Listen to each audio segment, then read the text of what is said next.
Welcome to Natural Habitat Adventures Daily Dose of Nature. Today's topic, photographing Botswana, lessons from the wild, presented by NatHab Expedition Leader, Let's Gemogero. I'm your host, Rob Mess. Thank you so much for being here with us today. Let's take it away, sir. Thank you so much, Rob. Folks, I just want to take this moment to greet you and welcome you to this evening's webinar, Photographing Botswana Lesson from the Wild, presented by me speaking right here in Botswana. This webinar, folks, is planned to help you plan and have an idea or a clear idea of what to expect. And when you are out here on safari, on your trip. So the expedition leaders, all of us, we are photo expert. Whether it's a photo expedition trip or Setluel Botswana, the Delta and beyond, there are a lot of photo opportunities. Hence, I decided to do this webinar to help you from a local photographer, because I've been doing professional wildlife photography since 2012. So with my experience in terms of not only taking photos, but a basic understanding of animal behavior and interpretation has helped me, because I've been in an area where I have all the opportunity to try all different techniques, composures that can be ideal, that will enhance your photography when you are on your safari in Botswana. I always advise my guests that it's very, very ideal to put your subject within its surrounding. Of course, we have the ability to zoom, but to me, pulling back and allowing your subject probably to be on the foreground or middle ground of a frame, it allows to tell a better picture. Look at the layers of the grass, the sages on the background, the tree canopy at the top, and there is another layer of tree line at the bottom. So these layers, folks, they're so ideal, because after viewing the picture itself, there is something that attracts you to look on the background again, and it covers that clear, it occupies or fill the clear sky that is at the background that seems to be empty. This picture is of the backyard, folks. It was an overcast day, but then the sun kept on, coming, a break in the sky of the sun, and I took advantage because I only wanted to use natural light. Of course, I've edited the picture, but I didn't put a lot of exposure on it when I was editing it, because I was very, very interested in the light that is being caught on the ground together with on the flowers. And yet again, you can see the contrast on the background from all the vegetation and the grass, though it's in the shadow. I did it intentionally because sometimes a picture like this tells a better story than a picture that is quite tight or zoomed in. This picture is of the red lecture. Red lecture are found in most of the habitats in the Linyanti area. We've got red lecture in Chobe. There's red lecture in Gomoti, which is on the far eastern side of the Okavango Delta. There is a red lecture. But this particular picture, because I pull back and allow and make sure that I put my subject in the middle of my frame, you could tell that the picture has been taken to one of our wonderful and lovely camp, pillow camp. I always emphasize about composition, that your animal or your subject should look into your frame, almost 2/3 of the frame. Hence, I did put this leopard on the far left of the frame, yet again taking in consideration that the grass is quite tall. Sometimes we look at the herd and forget about the legs together with the tail. If the legs are hidden in the grass, make sure you give allowance at the bottom to make sure that you don't cut the tail. I'm not going to talk much about the technical aspect of the camera itself. I'm just going to focus much about composition and other elements that can help to enhance your picture. So in this regard, even when positioning the vehicle, I do position the vehicle in consideration of the background. I was looking at how much will the trees that you see on the background will help to balance the picture. And not only that, but adding a bit of shape into the picture. And to me, yet again, it brings an element of contrast because of the greenery on the trees on the background. If you look at this leopard, it was talking, the intense looking of the eyes, the whiskers. I kept the same composition whereby I made sure that I allow the leopard to look into the frame and trying to capture the focus, the concentration, the alertness. If you look at the eyes together with the ears and the position of the tail, as well as the front leg, how it moves. This picture helped to create motion. Similarly applies to birds, the same technique work. But given an opportunity, I got this picture from the boat. It was on a bit of a ridge and it allowed me to kind of take a picture from an eye view or eye level, which helped me a lot to have such a beautiful background, which is well balanced and yet out of focus. The ostrich, I cropped this picture. Sometimes it's very difficult to compose or get it right in the field. If you've got an opportunity of taking a picture, sometimes it doesn't worth to try and compose because you miss the shot. Make sure you pick your camera and take a picture. I often refer to that as an insurance shot. That's the shot that you take in case something happens, the animal move away, the bird flies away, at least you would have got something. And later on, if you can get another picture, you can crop to rectify the mistake that you did while in the field. We try yet again and use natural elements to enhance the image. This is a picture of a Setatunga, which is one of the water-adapted antelope in the Okavango Delta.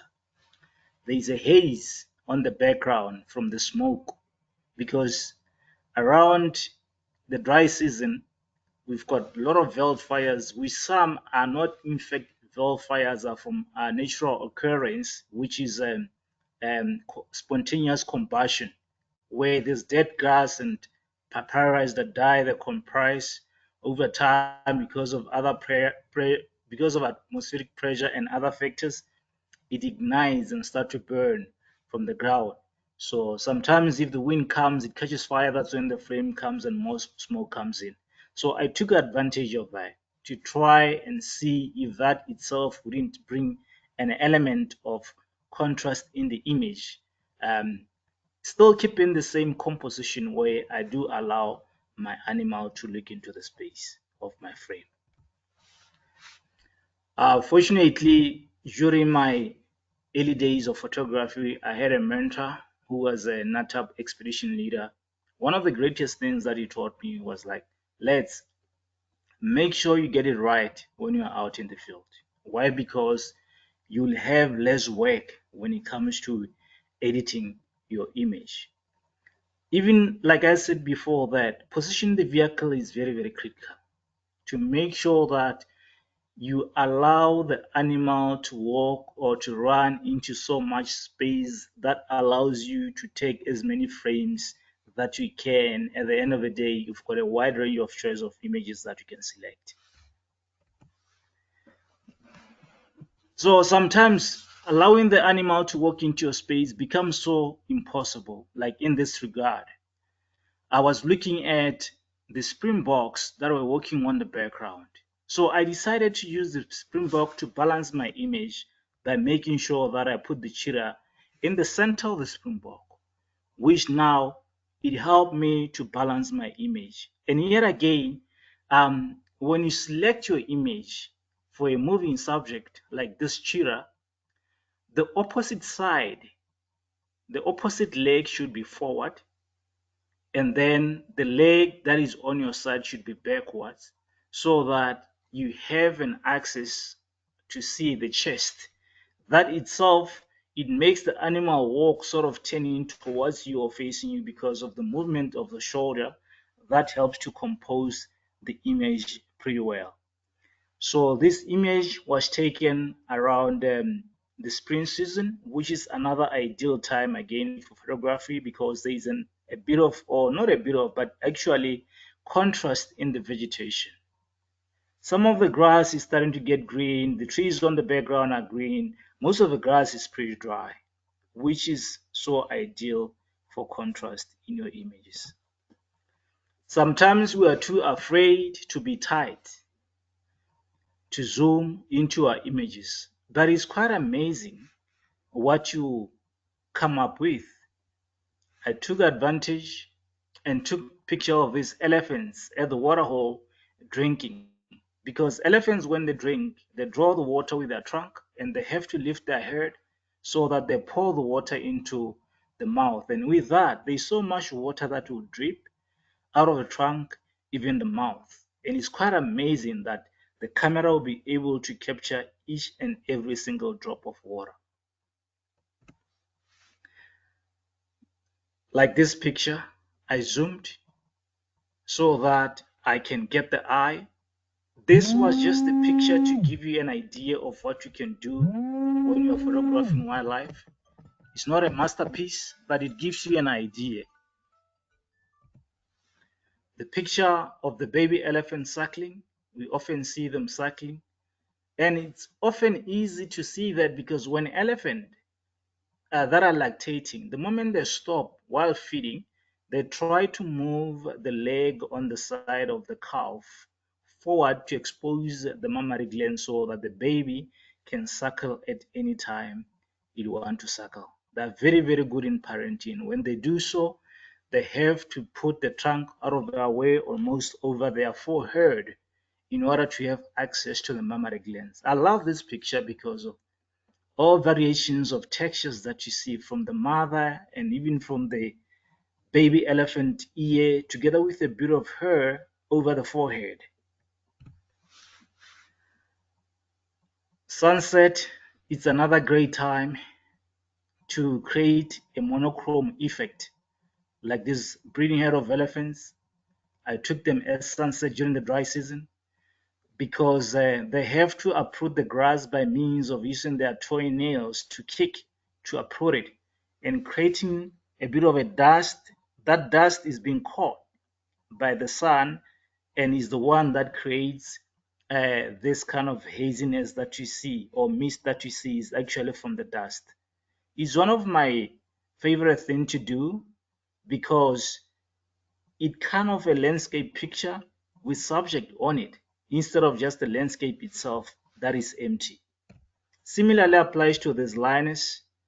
I saw this and I decided to drive around so as to capture this beautiful silhouette of a lioness together with the beautiful dead tree. It was sitting on a termite mound.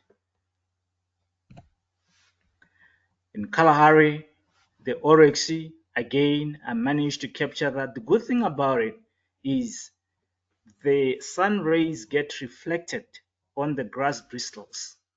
And that's the striking thing and the beauty about taking pictures directly into the sun. Of course, we know that the best pictures will be often will be in the right side of the light, but sometimes it takes a photographer to try something else. Because one thing that I like about photography is the fact that it's experimental, and I like experimenting. You can take your insurance shots, and from there you can play with your different settings, with your different composure, trying all different things. And it's quite amazing of what you're going to discover by so doing. Photographing individual animals, sometimes it can be a bit monotonous in a way. I often look for pattern, either even or random patterns. It's quite interesting. I saw these impalas looking very intensely. The three on the side were so close to each other, and there was one on the side.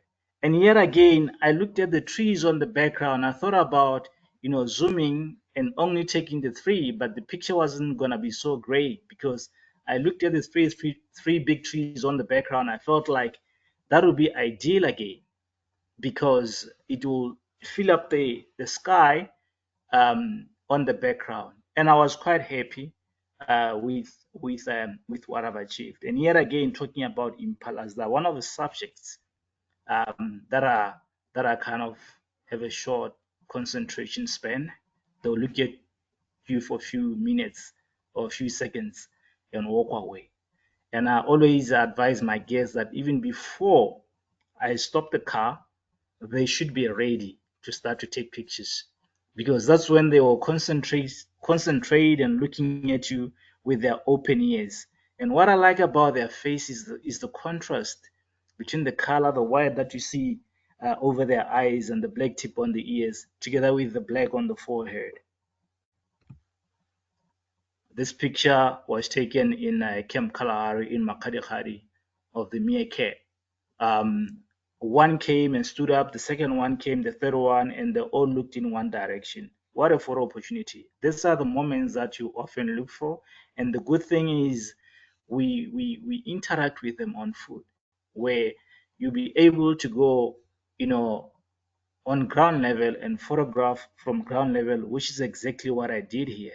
That is why the background looks so greenish, because I did blur the background because I wanted the focus to be only on the meerkats. Giraffes are one of another interesting subjects, in the sense that they can be difficult to photograph, and the easiest way to photograph them yet again is when they're in a group. I was trying another pattern here. We've got three giraffes that are close to each other, and those six that are sort of lined up. And that's what I was trying to create, a pattern together with perspective, because it gives a sense of the size that they are and occupying both the foreground and the middle ground of my frame. African wild dogs, they're also quite interesting, um, that they'll portray all the pattern. I always refer to them as the pattern of the wild because of their striking colors, their behavior that tend to be kind of more identical, and gives an opportunity because they're in a pack, and animals that stay together or live in groups become so much easier to work on patterns. Similar applies to birds. These are the little bee eaters that during the peak of the winter season, early in the morning, if you are quite fortunate, you will see them perched in one branch. That could be any number between 4 and 10 of them perched in one line. So this is quite an interesting image because of all different lines here. That may seem to be very destructive, but they're not. Even the little branch that they're sitting on, it brings another dimension or pattern yet again in the picture. Look at the palm leaves that are on the background again, and how much they blend within these, because these are insect feeders. So the colors is ideal for them to blend pretty well, as well as appear like a flower, hence attracting the insects. They are aerial feeders, and they'll fly to get the insect and fly back and perch on the same branch that they might have, launched from. We do wake up quite in the morning. We start early. The whole reason is that we utilize the early hours of the day to look for predators, to track predators, with hope and greatest feeling that we'll find them, which mostly we do. Yet again is the best time to utilize golden light. because the sun, the moment it comes out, it gradually changes, the light gradually changes, and then you've got this beautiful golden color that was that you can see on the grass. And this image, I took it immediately after sunrise, and it's one of my favorite image because of the golden color that you see in the picture. This male lion, we caught it in the morning, just after immediately after sunrise. The soft morning light is so ideal because yet again is the best time to utilize to capture the beautiful scenery, because that's the most time when predators or animals in general are pretty active.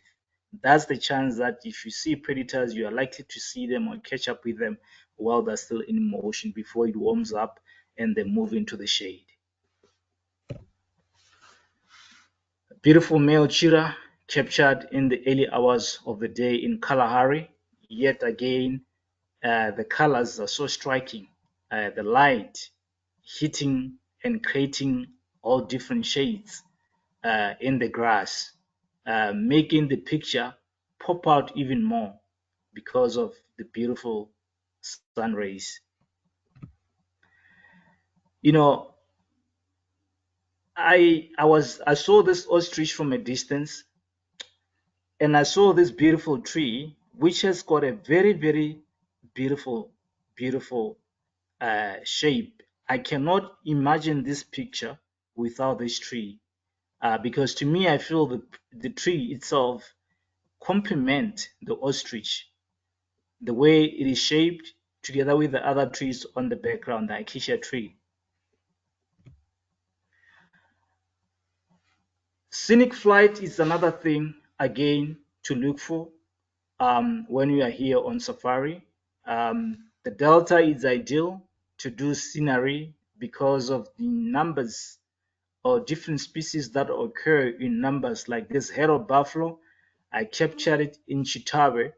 And what is quite interesting is as they move, they are being followed by cattle egrets that will feed on the insects that is disturbed by the movement of the buffaloes, that you can even still capture them in the air. So in this regard, I took this picture so that I can show the vastness and the contrast and different habitats within the image itself.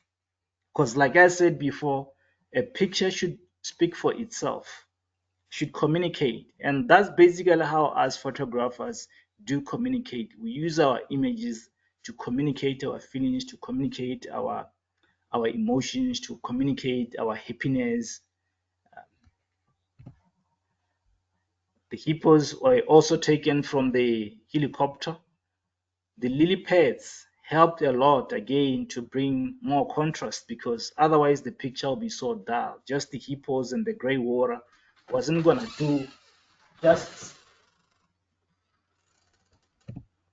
The elephants, you look for the long shadows when you photograph them, and often the helicopter scenic is ideal in the afternoon because of the long shadows that you see.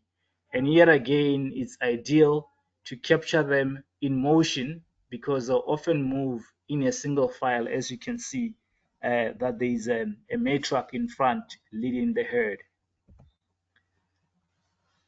Sometimes we never know when to go vertical because our phones, our cameras comes in horizontal format, and when an animal is coming directly towards you, it's ideal to turn your camera and take a vertical shot. This is ideal um, because at the end of the day, you may want to frame your picture, and you wouldn't be nice to have all pictures in horizontal format, or even possibly putting up a book together. This helps again in that regard. I got this picture of a leopard cub. I had to go vertical. I couldn't be horizontal because of the shape of the baby as it stretched its arm with the open paw. Look at the claws. You can see the claws and the inner part of the paw together with the tail of the mother. So I was trying to reach for the mom's tail, playing with it. So I decided to go vertical. The leopard was coming down the tree. The focus wasn't the elephant itself, was the leopard, because I know that the moment they go down the tree, the tail could go any direction. High likely they'll stretch it because they're coming down, and that helps to keep the balance. So I went vertical and I zoomed back to try to be as wide as I can be, because being tight when you're photographing predators like leopards, lions, and cheetah is the tail could go any direction, and you don't want to cut the tail. If I did cut the tail, I would have not kept the picture. I had the tail in mind that I should give allowance for the tail.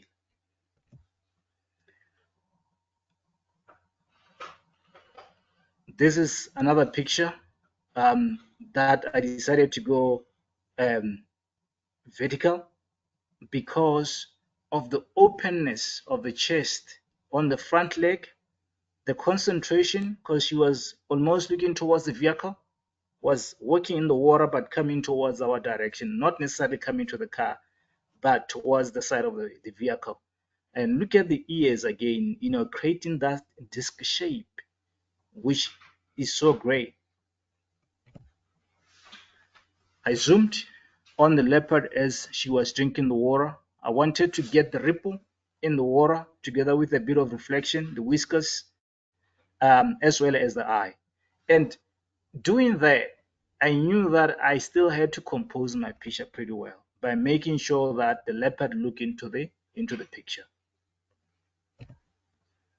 Buffaloes can be challenging sometimes when you photograph them. I often look for birds like oxpeckers, the yellow-billed oxpeckers, because they'll often be picking parasites from the buffaloes, sitting on the horns, sitting on the nose, picking them up on the ears, and that really irritates. And from time to time, the buffalo will shake off the head, and the birds will fly. Hence, I was so fortunate to get these two birds on either side of the buffalo herd, flying.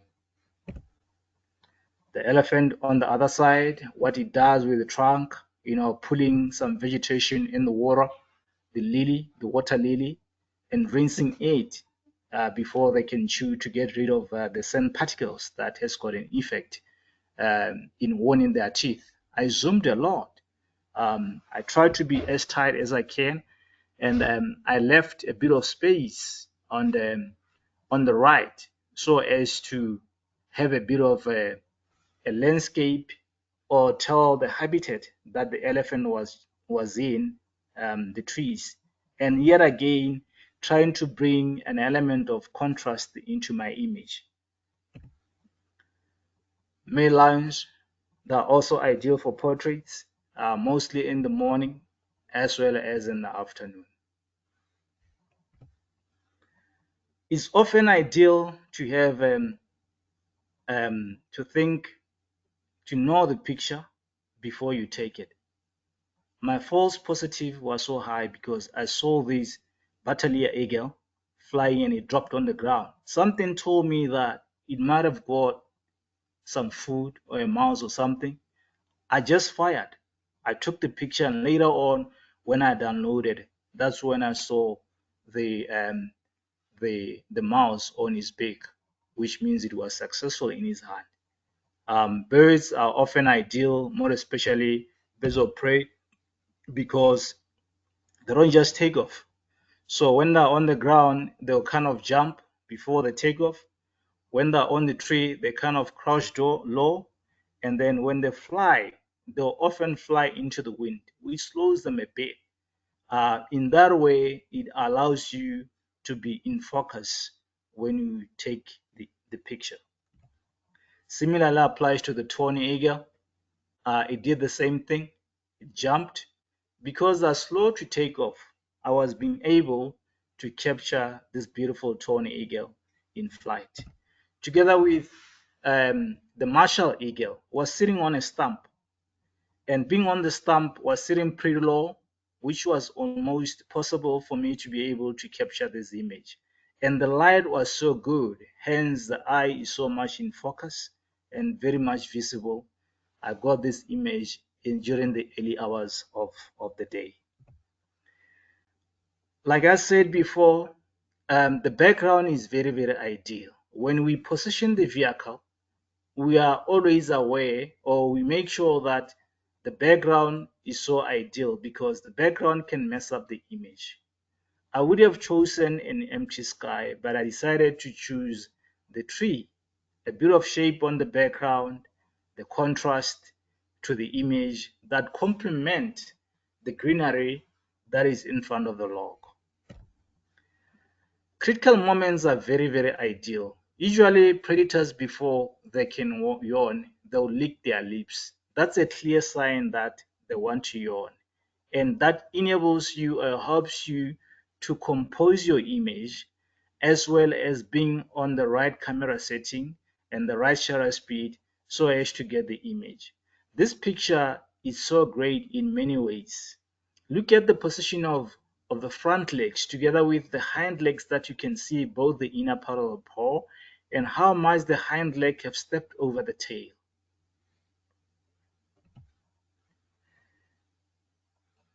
In most cases, when you are on safari, somewhere, somehow, there'll be a bit of interaction between animals. In this regard, a pack of wild dog was trying to go for this sable antelope, which was a mission impossible. I think to a certain degree, they just did it out of fun, but it gave me a golden opportunity. My focus was on the roan antelope. I mean, the sable antelope, which was the main focus, hence is so clear and in focus compared to the African wild dogs. They're always in competition with hyenas and other predators, being lions. Hence, the dog was jumping a stream of water, getting away from a hyena that tried to get the last remains of an impala from. Another great image of interaction between species. So I made sure that I pulled back a little bit to include the hippos. I put my subjects in the middle of the frame because there was water in the foreground. I could have chosen to cut off the water in the foreground and only use the hippos as well as the lion as the foreground. But I thought, you know what, let me use the island as the middle ground so that I have the water as the foreground and the other water on the other side as the background, and capturing the interaction as this lion killed a red ledger and the hippo, they came out, and made this commotion towards the lions.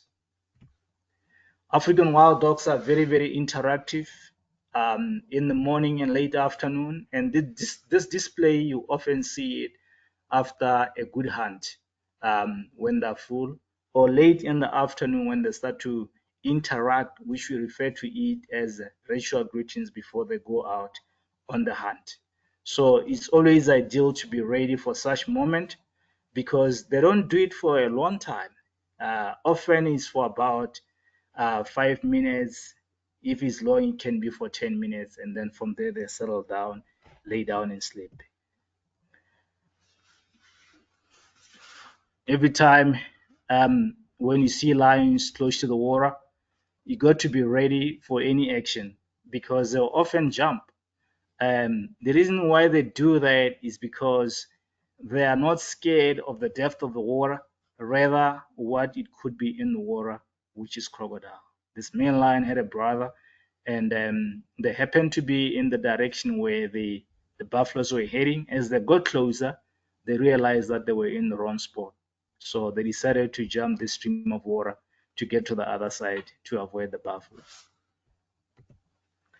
Poetry in motion. So sometimes penning can be ideal, but it wasn't intentional to get this picture.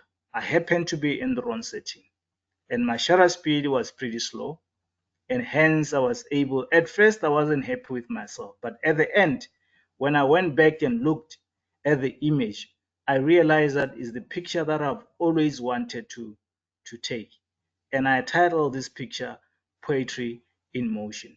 Folks, this is what I had for you this evening as part of the tips and ideas of what to expect and how to take pictures together with composing your images, using certain elements to enhance your work. There is so much to it. I try to select the most obvious and the most sort of sought after subjects to photograph, using big mammals and predators as the main subjects of my presentation. Um, your expedition leaders will be there and making sure that they put you in the right positioning and giving you all the photographic tips and help you to take pictures that gonna be long lasting memories of your safari. Thank you. Thank you, Rob. Thank you so much. Before we dive into the question and answer session, everyone, I would like to remind you that if you do have questions, you can submit them via the question field in your control panel. If you go to the upper right-hand corner, you'll see those three lines. Go ahead and click on those, and the menu will drop down. Just go to questions and pop them in there, and then I will let's some of these wonderful questions. So first of all, let's lots of compliments on the photos. People are just absolutely loving it. So thank you for sharing. Um, so let My me ask pleasure. you. Oh, our pleasure too. Um, so you seem to have a lot of pictures of leopards. Are they really that easy to find, or are you just really good? Um, Leopards are elusive, but pretty much every safari that we do, at least one or two leopards. There are quite a few safaris that I did that I haven't seen leopards, but mostly one or two. Like this season, the most that I've seen in one trip has been six. This previous trip, I've seen three leopards, which is not too bad. And when you see the subject, the leopard, you try and stay as much time with it because there's quite rare sightings of them, and often you try and capture different images. I remember one of the sightings that I heard. We saw the leopard going up on a tree and being there, and it came down and started moving, hunting. So that's a photo opportunity. Great. Thank you. So can you talk about your gear? Tell us what kind of gear you use. Currently, I use DSLR Canon 5D Mark III with a 100 to 400 millimeter um, V2 version 2.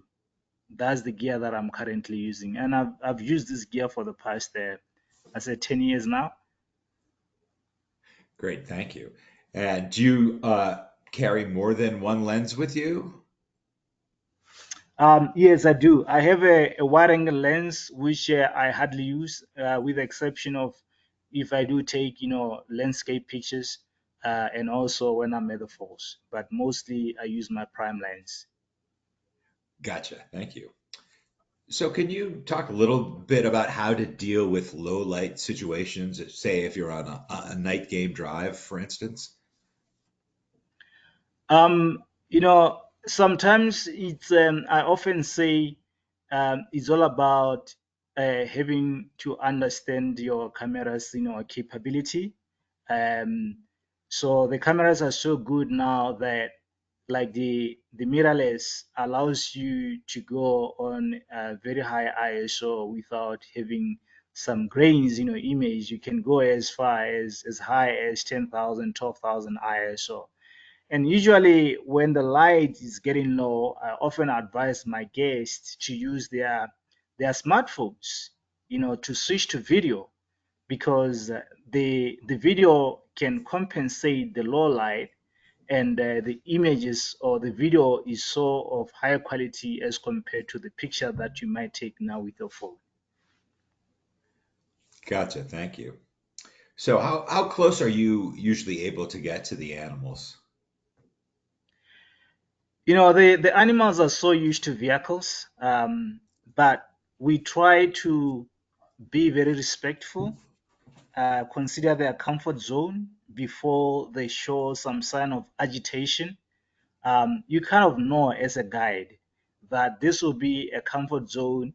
And also, you need to be I'm so considerate about my guests because these are animals that they're not used to. They don't have them in their backyard. And I don't want to use my comfort zone as a comfort zone, which is so different. And I'm one person who is so respectful. A good distance, and often I stop from a distance and tell the guests, because guests want to take pictures, whether you are too far or too close, they just want to get that moment. The fear is in case the animal moves away, hence I often opt for insurance shots, and then from there I'll approach cautiously to the subject with respect.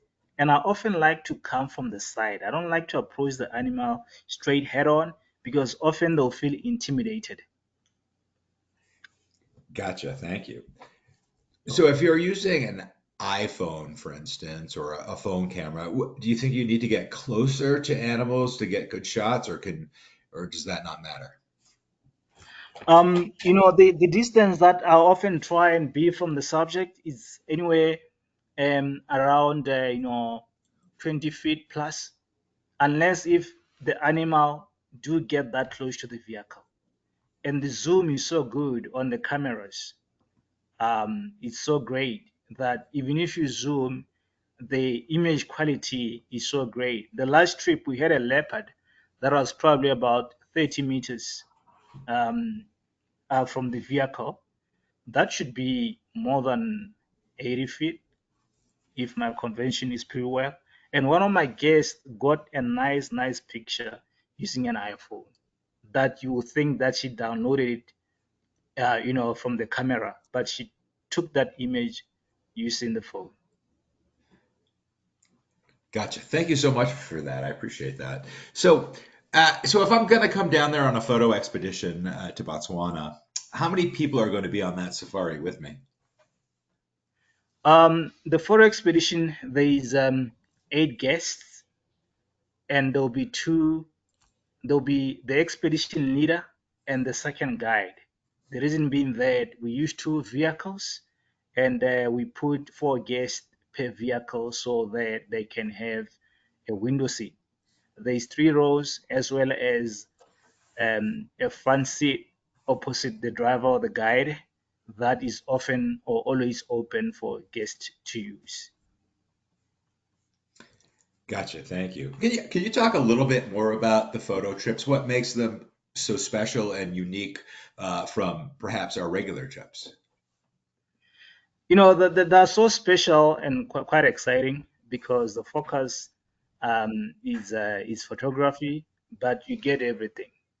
Meaning that though we focus on taking pictures, but we still interpret nature, but we interpret it even more on a photographic element where there's so much about anticipation about the animal move, as well as tips in terms of how you can take pictures of a particular subject based on his behavior or predicting even his movement and say, okay, this is what's going to happen. We can move and wait there because the leopard is walking towards the mound. It might go up on a tree, the cheetah might go up on the mound, which allows the guest, to be on the right setting because you still be advising them about the different photographic setting that they should be in order to capture the moment. And that will depend on many factors: the time of the day, the light, how harsh, how soft the light is, things like exposure compensation, which we help the guest, and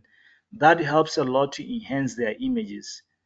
In that way, we don't shorten the drive by saying the light is too harsh, now we can't, because we have to give those photographic tips. Sometimes you hear about a subject from far to another camp, you have to drive to get there. That could be the time when the sun is harsh, and then that's when we really rely on the capability of the camera and instructing the camera what to do, because it's not the camera that takes the picture, rather the photographer. Hence, we are there as photo expedition um, leaders to help the guest to take such images. Great. Thank you for sharing that. So, can you talk about what may have been maybe a really challenging composition opportunity and how you achieved it? Um, Fortunately, I don't think as of now I have an interesting story. That during my early days of photography, I used to work with Grant Atkinson. He was a NATAB expedition leader at the time, leading these photo trips, and I had to work with him. So I was taking pictures with a point and shoot. And one day he came and said, I want to have a look at the pictures that you've been taking. I showed him, and he constructively criticized my composition. And I was so harsh to myself by making sure that I delete almost 85% of the images that I've been taking because I wanted to start again. And from that day, I've always been good in composition because it did stick on the back of my mind. The most mistakes that I've done has been zooming too much on the subject. There's one picture of a baby leopard jumping. I cut off the head. Everything was in focus. That was a learning curve. Thank you so much for sharing that with us. We appreciate that. So we can make mistakes. We feel much better about that. Um, so Exactly. do you ever use presets on your camera so it's easy to switch between different animal activities? Yes, I do. I'm so used to, changing all my settings without taking my camera down. Um, that is why I've been able to use this camera for this long because I understand all the different settings, without having to look at the back of the screen or on the menu. Gotcha. Thank you. So you mentioned harsh light. What do you do under those circumstances to minimize the harshness? When the light is so harsh, you try, exposure compensation, where you underexpose your image. And I often advise my guests to chimp, meaning take a picture, one picture, have a look at it, and see if you're happy about it. Because we might have one sighting of the subject, or we are in each camp for 3 nights, we move to another camp. So if you happen to be in the wrong settings and you get the wrong picture, you can't correct it because there is no any other opportunity. Hence, I always advise my guests to try and take a picture. Sometimes, you look at the side of the light and try all different angles. The side that you might think is the harsh side of the sun might be an ideal side of the sun. Good to know. Thank you. So let's go back to presets for a second. Can you give us some examples of what your presets are? I always shoot from my aperture priority, and I select my ISO all the time and control my shutter speed using my f-stop as well as my ISO. So usually I often put my camera at least 500 of a second or 400 of a second to make sure that I don't miss any shot. In case I'm driving, suddenly there's a bird in flight, I'll pick my camera and with the hope that with the 500 of a second, the picture will be in focus. So thereafter, that's when uh, you know, I'll adjust my settings to the desired setting. If it's a fast moving subject, I know I should have a fast shutter speed. And also, when we are in the scenic flight, that's another interesting aspect again. The shutter speed shouldn't be anywhere below 2000, 2500 of a second. The reason being that you are on a moving object, which is the helicopter, and there is air in between you, the photographer, as well as the subject, either on the ground, and the vibration again from the helicopter. You should always make sure that your camera or your lens is on a vibration reduction because of the movement from the helicopter. In that way, your images will be in focus. And I often say, put your camera on a standard, shutter speed. because you are in the air for only 30 minutes. The most thing that you can do is at least your f-stop together with composition, because composition is the picture. You try and work on composition.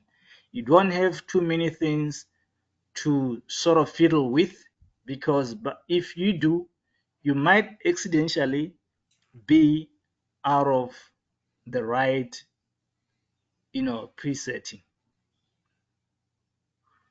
We appreciate your advice. Thank you. So, do you do a lot of adjustments in post? Do you use Lightroom or Photoshop? Oh yes, I use Lightroom, and like I said, I try and get it right in the field, so that when I post edit my picture, I don't spend a lot of time in one image. The most that I can take when I edit is at least 2 minutes, otherwise 3 minutes. I'm that quick because I make sure that I get it right in the field so that I've got less work to do in the computer. So, when you're taking photographs in the field, do you take a lot of shots, or are you using or just taking a few shots? I don't. I used to take a lot of pictures. Nowadays, I don't. Not because the sightings are not great. The sightings are good. I've taken so many pictures, and I know certain sightings are so great, but I tend to focus mostly on my guests and making sure that they are in the right place. And I wouldn't want to take the picture that the guest hasn't taken. That's the whole reason why. And I'll never pick my camera before the guests pick their camera. I don't want to take the picture that the guests don't have. Otherwise, I'll feel very, very guilty about it, because my purpose is to make sure that they get the image. And it's me who has to get them there and make sure that everyone has a right view. Otherwise, I can allow other guests to take few frames, then I move the vehicle immediately. But if I'm glued onto my camera, I wouldn't be able to see a guest that haven't taken a picture.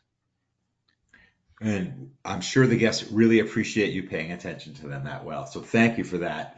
Um, so, we're looking at this image now of it looks like two lions chasing the buffalo. Can you tell us how this ended? Were you able to witness this?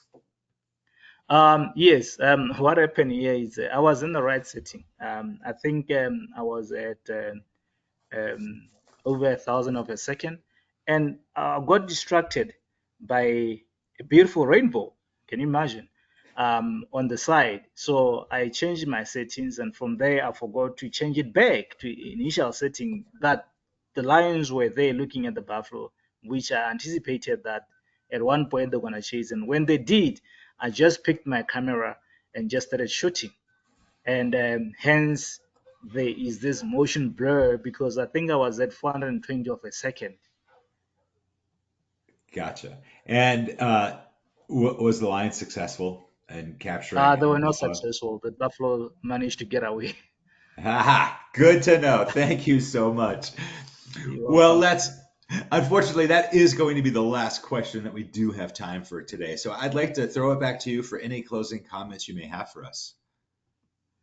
I would like to thank everyone who has signed for this webinar, and I have the greatest hope that it has been an insight of getting the right gear when you come on safari, and make sure that you do practice on your backyard. I know you do have some deers, some birds at your bird feeders, the deers that come at the back of your backyard. Take pictures of buildings, to try and have an understanding. Even composition wise, try and practice as much as you can at home, and once you are out here with us, it's going to be marvelous. Great. Thank you so much, Let's, for taking the time to present for us today. And I'd also like to thank everyone who joined us today.